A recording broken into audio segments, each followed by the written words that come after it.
अंता उपचुनाव के लिए नामांकन का आज आखिरी दिन रहा। बीजेपी से पूर्व विधायक रामपाल मेघवाल ने अब निर्दलीय ताल ठोक दी है। ऐसे में अंता के सियासी रण में नए समीकरण बनते नजर आ रहे हैं।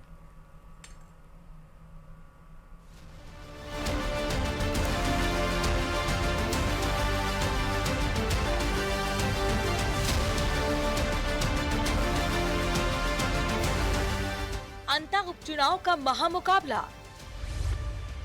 अंताकरण क्या है समीकरण? किसके सिर सजेगा अंता का ताज? अंता उपचुनाव के लिए नामांकन का समय पूरा हो चुका है। इस सियासी रण में बीजेपी ने मोरपाल सुमन, कांग्रेस ने प्रमोद जैन भाया को टिकट दिया है, जबकि नरेश मीणा और रामपाल मेघवाल ने निर्दलीय ताल ठोकी है।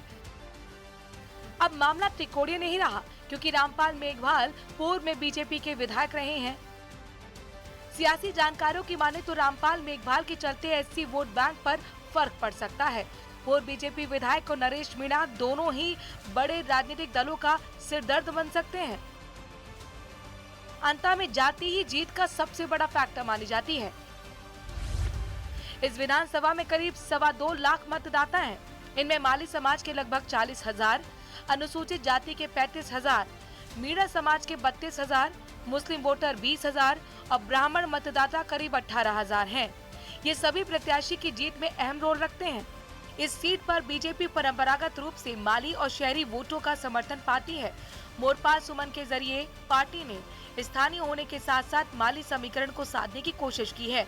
वहीं कांग्रेस का भरोसा मीणा, एससी और मुस्लिम समुदाय के वोटों पर रहता है। अब जैसे जैसे वोटिंग के दिन करीब आ रहे हैं, वैसे वैसे सभी प्रत्याशी और सियासी दल अपनी जीत का दावा बुलंद करते जा रहे हैं।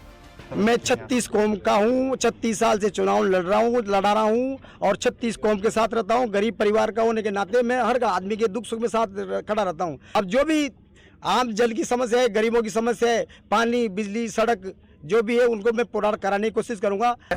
मैंने हमेशा जो एक जनप्रतिनिधि का नैतिक दायित्व और नैतिक धर्म होता है, क्षेत्र में विकास, क्षेत्र में सामाजिक सेवा के कार्य और क्षेत्र में धार्मिक कार्य, इन तीनों दायित्वों को पूरी ईमानदारी से मैंने निर्वाह किया है। अंता के रण में निर्दलीय उम्मीदवार कांग्रेस और बीजेपी दोनों के वोट बैंक में बड़ी सेंध लगाने की रणनीति पर काम कर रहे हैं, जिससे मुकाबला बेहद करीबी हो गया है। जो मुझे दिख रहा है, दलित, शोषित, प्रताड़ित, तो एक पीड़ा होती है दिल में, और उस पीड़ा को मैं मेरी आखिरी सीमा से सहन नहीं कर पाया। मैं चाहता हूँ दलित नहीं, उदित हैं, चलित हैं, वो चलेंगे। प्रताड़ित नहीं, उनको उत्साहित करने के लिए इस क्षेत्र में आया हूँ। इस क्षेत्र की जनता का आशीर्वाद चाहिए मुझे विजय श्री दिलाए। मैं रोड पे, मेरा विधानसभा क्षेत्र ये रोड है आपके आंगन में, जहाँ भी आप कहेंगे वहाँ मैं तैयार रहूँगा। और मुझे भरोसा है कि यहाँ की जनता, अंता का सर्व समाज इस बेटे नरेश मीणा को आशीर्वाद देगा, जिसका कई बार पार्टियों से टिकट मांगने के बाद भी टिकट काटा गया, जिस पर कोई बड़े राजनीतिज्ञ का संरक्षण नहीं है। जनता के भरोसे, जनता के विश्वास पर, जनता के बीच में जा रहा हूं। इस सीट के इतिहास पर नजर डालें तो अब बीजेपी और कांग्रेस का 2-2 बार कब्जा रहा है। 2008 में कांग्रेस के प्रमोद जैन भाया जीते, 2013 में बीजेपी के प्रभुलाल सैनी और 2018 में प्रमोद जैन भाया फिर से विजयी हुए, जबकि 2023 में बीजेपी के कंवरलाल मीणा ने जीत दर्ज की। अंता विधानसभा सीट पर उपचुनाव के लिए 11 नवंबर को वोटिंग होगी और 14 नवंबर को रिजल्ट आएगा। न्यूज़ 18 राजस्थान के लिए विपिन तिवारी की रिपोर्ट। मिलकर हवा को दम घोंटू बना दिया।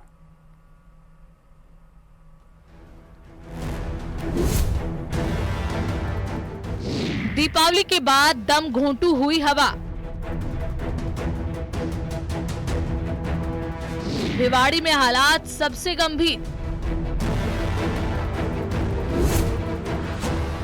जयपुर, कोटा, जोधपुर में भी हवा खराब।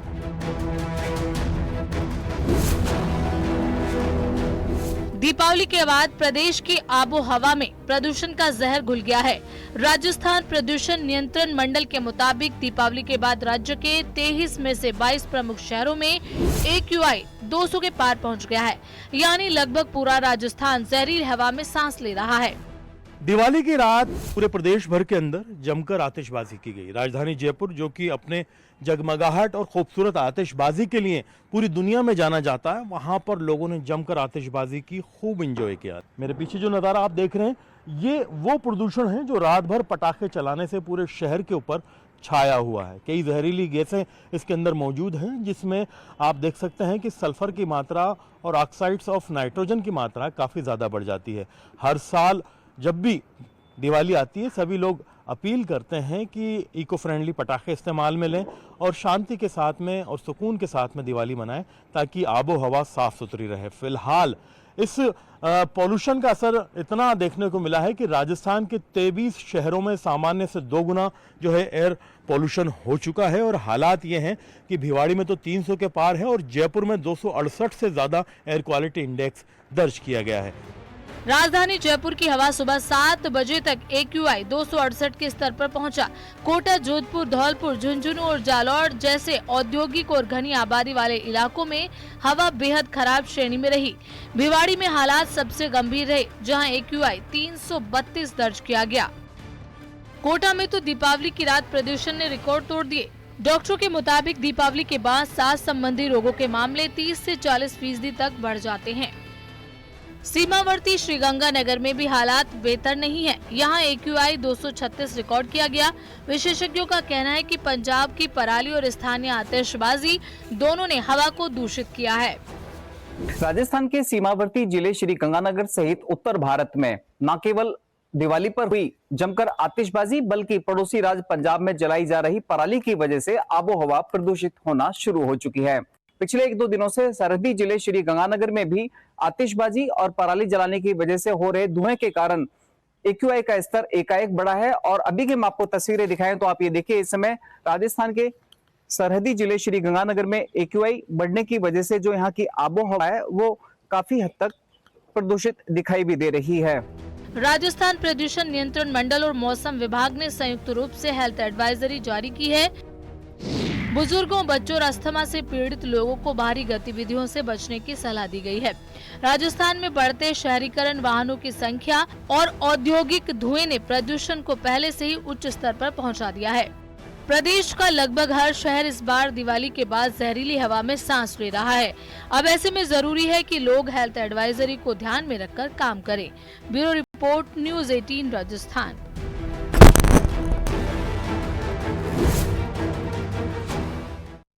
सिरोही से बड़ी खबर आपको बताते हैं। बगीचे में पटाखे से अचानक से आग लग गई और बताया जा रहा है कि ये बिजली की डीपी में आग लगी है। लोग आग बुझाने की कोशिश भी कर रहे हैं। तो इस वक्त की बड़ी खबर आप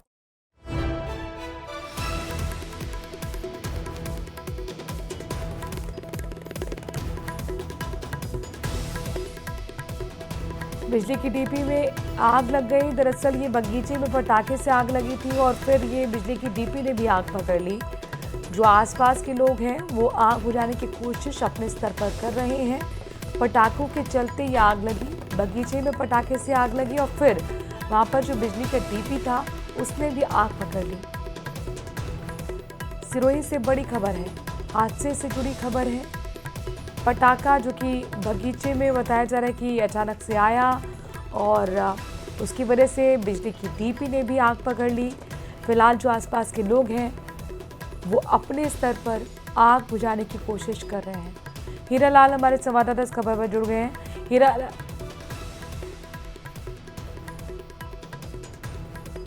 संवाददाता जब भी जुड़ेंगे तो उनसे अपडेट लेंगे, तस्वीरें भी आपको हम दिखाएंगे। तो सिरोही से एक ब्रेकिंग न्यूज़ है, एक हादसे की जानकारी मिल रही है। एक बगीचे में पटाखों से आग लग गई और बिजली की डीपी ने भी उस आग को वहाँ बताया जा रहा है कि उसमें भी आग पकड़ ली गई है। फिलहाल जो आसपास के लोग हैं वो अपने स्तर पर आग बुझाने की कोशिश कर रहे हैं। देखिए कितनी ज़बरदस्त ये आग है। काला धुआं आपको नज़र आ रहा होगा, दूर से ही आग की लपटें नज़र आ रही हैं। भीड़ भी वहाँ पर इकट्ठा हो रही है और अपने स्तर पर ही ये लोग आग बुझाने की कोशिश भी कर रहे हैं। पटाखे की वजह से बगीचे में आग लगी और फिर देखते ही देखते बिजली की डीपी ने भी आग पकड़ ली। हाई टेंशन की तारें भी ऊपर से गुजर रही हैं, तो जाहिर तौर पर यह हादसा बड़ा ना हो, इसलिए ज़रूरी है कि समय रहते आग पर काबू पाया जाए।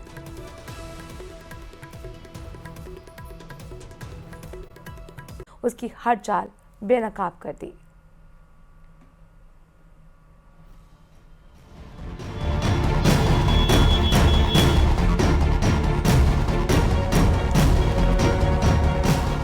कहते हैं चालाकी भी वहीं तक चलती है जहां तक किस्मत साथ दे।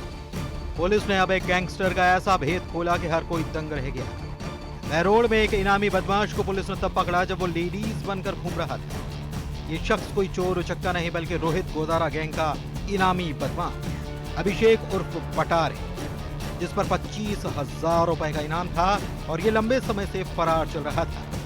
फरारी काटने के लिए इसने महिला का रूप धर रखा था, लेकिन उसकी चालाकी ज्यादा देर तक नहीं चली। उसकी चाल ढाल ने खुद राज खोल दिया। दरअसल इसको देखते ही पुलिस को शक हुआ और फौरन पुलिस ने इसे रोककर तलाशी ली। इस दौरान उसके पास से 3 देसी पिस्टल, 12 कारतूस और एक मैगजीन बरामद की गई। हमारे SHO को यहाँ अलर्ट किया गया। वह जो 2 URT के बंदे हैं, मनोज कुमार कांस्टेबल व बलदेव कांस्टेबल, इन्होंने अपनी मुखबिरी के आधार पर कुछ सूचना प्राप्त की और ये पता लगा कि ये इस एरिया में कहीं घूम रहा है, वारदात करने की फिराक में है और भेष बदल कर है।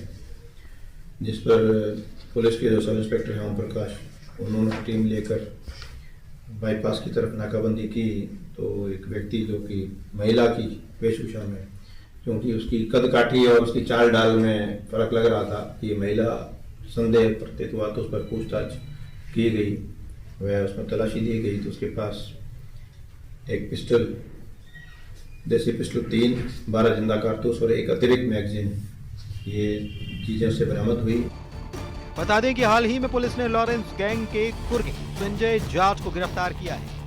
आरोप है कि संजय जाट लॉरेंस गैंग को हथियार सप्लाई करता है। दोनों गिरफ्तारी से साफ है, गैंगस्टर्स पर अब शिकंजा सख्त होता जा रहा है। बहरहाल अभिषेक पटार की चालाकी तो धरी की धरी रह गई और अब वो सलाखों के पीछे है। पुलिस के इस एक्शन से साफ हो चला है कि चालाकी चाहे जितनी भी हो, कानूनी पकड़ से कोई बच नहीं सकता और इस बार उनका सफर फाइनल थमने वाला है। कोटपुतली बहरोड से न्यूज़ 18 के लिए हीरालाल सेन की रिपोर्ट।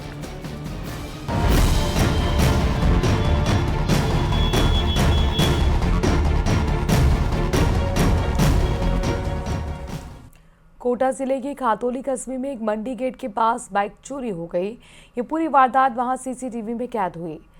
आपको बता दें कि जगदीश ने खातौली कस्बे में मंडी के सामने अपनी बाइक खड़ी की थी, जहां से एक बदमाश उसे चुराकर ले गया। CCTV फुटेज में बदमाश इस घटना को अंजाम देते हुए साफ नजर आ रहा है। अब पुलिस फुटेज के आधार पर बाइक चोर की तलाश कर रही है।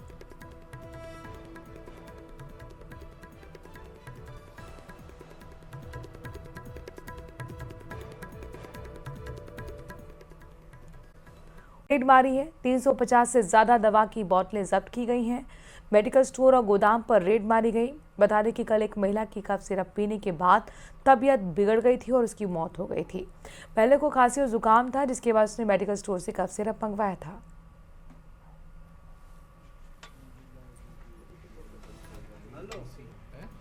ये तो लोकली सर खांसी और जुकाम था और डस्ट की वजह से।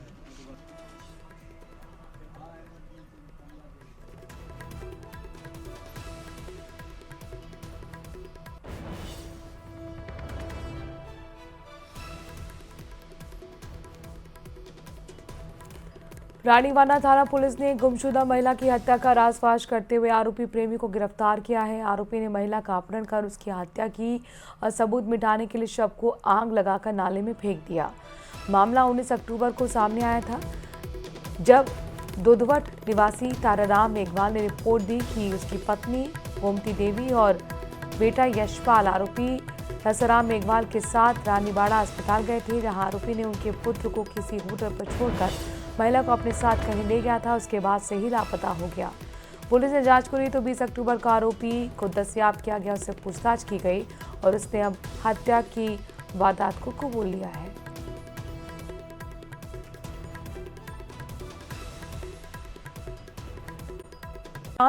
मंत्री चौधरी ने शहर को में घूम कर जनता से मुलाकात की है। ये तस्वीर इस वक्त हम आपको दिखा रहे हैं। लोगों ने मिठाई खिलाकर दीपावली की शुभकामनाएं मंत्री को भी दी हैं। कैबिनेट मंत्री कन्हैयालाल चौधरी की तस्वीरें आपके सामने हैं। सुबह से ही वो टोडर सिंह आवास पर रहे थे और सुबह से रामा श्याम का दौर चलता रहा। शहर के साथ दूर दराज के इलाकों से आए कार्यकर्ता, जनप्रतिनिधि, व्यापारी, समाज सेवी और साथ ही आम लोगों ने दीपावली की शुभकामनाएं मंत्री कन्हैयालाल चौधरी से मुलाकात करके दी। हो गया, लोग एक दूसरे से मिलकर उन्हें दीपावली की शुभकामनाएं दे रहे हैं। बीजेपी हो या फिर कांग्रेस, दोनों अपने अपने लिहाज से रामा श्यामा के राजनीतिक मायने भी निकाल रहे हैं।